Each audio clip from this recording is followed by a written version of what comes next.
Mayonnaise is just good with everything. I could eat it. I'll be honest, I could eat like a spoonful of mayonnaise, but whatever. They're gonna call me mayonnaise boy now, so whatever. Mayonnaise boy, coming to a city near you.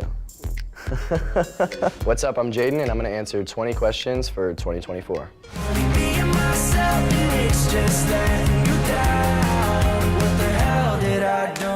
It was a bit, the whole thing. No, I think I've been waiting to answer this question because I think it was just a human moment, you know? I was really insecure about everything I was doing, so I was like, I'm gonna change everything. I'm gonna be a pop star now. And then I went to South America and Brazil, and I saw thousands of fans with like JXDN tattooed on them.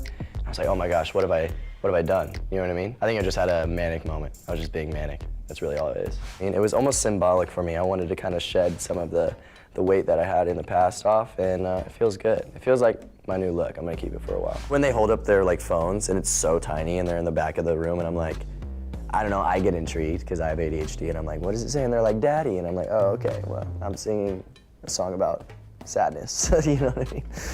From being a kid, it's either JB or Iggy Azalea, randomly. Because I didn't listen to a lot of music growing up. I was a very conservative household, so I only got to listen to radio. And Iggy was popping when I was like in elementary, you know? So that's all I listened to.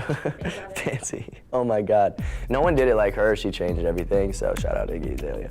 Never say never era is like really what resonates with me. That's the reason I started singing. As a kid, I was 9 years old and I saw the documentary and I remember crying as a 9-year-old. I don't know, I just felt this, I think that was the first introduction to like the love of music that I have now.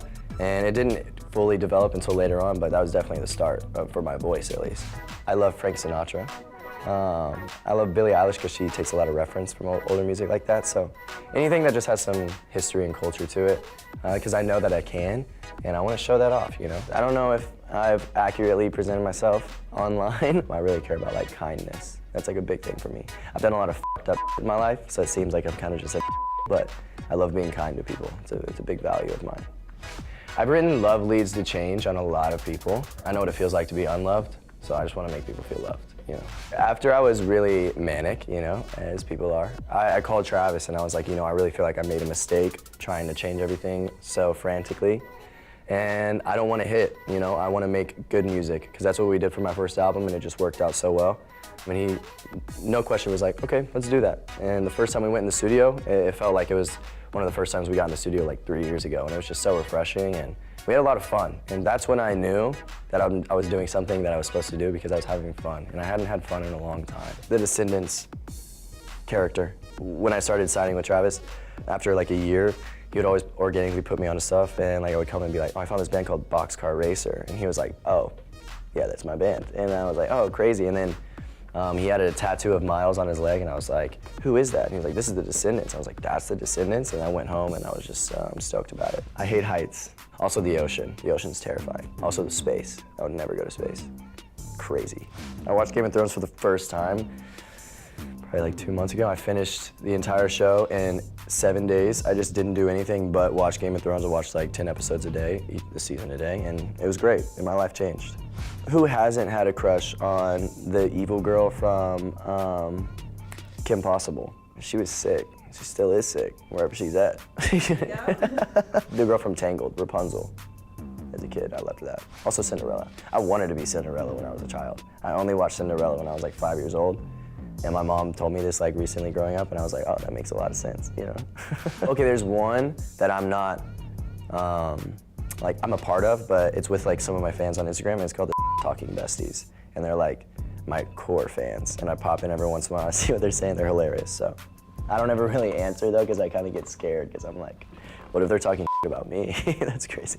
I think success is a feeling, it's not like an outcome for me. I got really caught up in the success of it all when I first came into the scene, and I was blessed with so many opportunities that just happened so fast. When that started to die down and also personal stuff in my life came up, it felt like I wasn't succeeding, you know? But I realized through a lot of like painful lessons that success is progress, you know, that's it, you know. It's not a certain point that you can get to, it's just whatever is showing yourself that you're still in it and you're still doing it. And I've gotten to the point where I've almost given up, so the fact that I didn't, that's success to me. Jelly Roll is actually someone I think about quite often, just because of who he is as a person. I love that, I love what he stands for. I love mayonnaise so much. I really love mayonnaise. I could eat a mayonnaise sandwich. That's how much I love it. But just mayonnaise and anything, mayonnaise and fries, mayonnaise and pizza, mayonnaise is good, bro. When I went to Venice for the first time, they don't have like ranch and and so I just ate my fries with mayonnaise, and because they do that over there, and I was like, whoa, this is delicious. So it kind of changed my life. Mayonnaise is just good with everything. I could eat, I'll be honest, I could eat like a spoonful of mayonnaise, but whatever. They're gonna call me mayonnaise boy now, so whatever.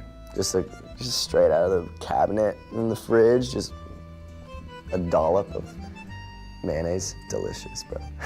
Oh, it's my announcement for my album. It's a link to the announcement of my album, so that's really exciting. I didn't even do that on purpose, that's crazy. I make music that's real, music that hurts, and music that feels good, so no matter where you're at, if you're confused, you know, listen to this album, because that's exactly what it's about. I would ask them, what do you hear when the music stops?